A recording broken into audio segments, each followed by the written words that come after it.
ask Ms. Kimberlin, Commissioner of Revenue, regarding changes in the filing requirements for tax relief for the elderly and disabled.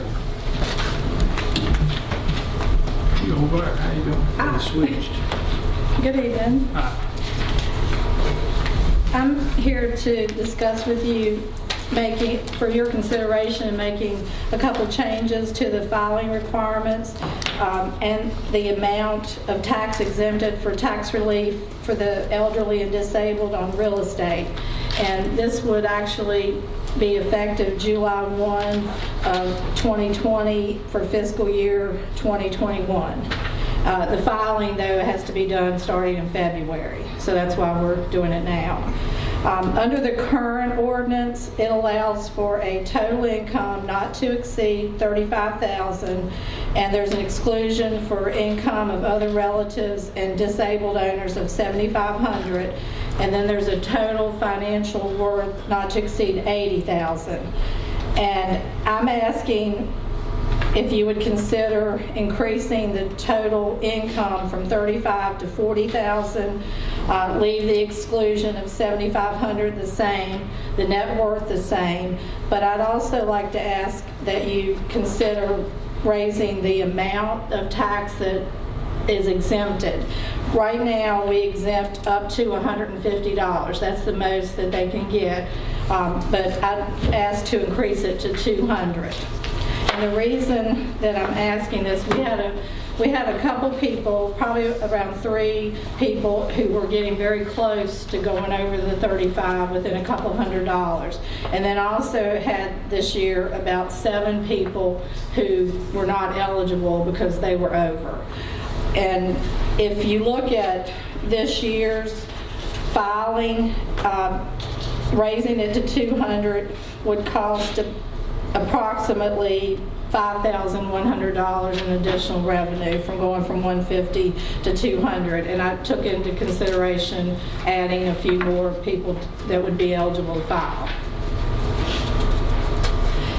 The 150 has been this way for a long time. We haven't made any changes to the tax relief for the elderly for 6 years, where it went from $30,000 to $35,000. But the 150, as far as I can remember, it's been that way as long as I've been here. And so it's been a long time. It used to be that because the city's on twice-a-year collection, they could only get it off the first half. So if your tax was $75 each half, you only got $75 because it didn't carry over to the second half. And then council had changed that a few years ago to allow them to get the whole 150, even if it had to carry over to the second half. So those were the only 2 changes that I was asking for your consideration and making to the ordinance.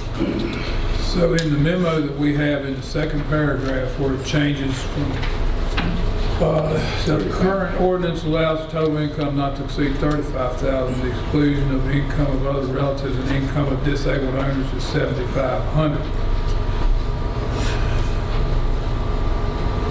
Is that another elderly person in the house, or does that have to be a disabled person in the house? Anybody in the house other than the spouse. If there's a child in the house or even a non-relative, if we take their income into consideration also. The income is anyone that resides in the household, but we exempt the first $7,500 of that other person other than the spouse. And that has and a disabled person. It has to be disabled. No, they don't have to be disabled. That's anybody. But now, if a disabled person is applying, their first $7,500 of their income comes off the top, even if they're the only one in the house. Okay. You have any other questions? When do we need to change this? Next month? January?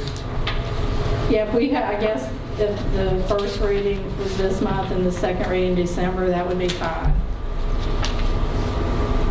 It's not going to take effect until July, but they file in February for that year. So I'd have to have the forms, the applications, and all that made up if we make any changes. So we need to add a first reading of the ordinance to next week's agenda. Yes. Yes. Okay. I'm good with that. It's good. Add the agenda. Are there any other questions? No, ma'am, I'm good.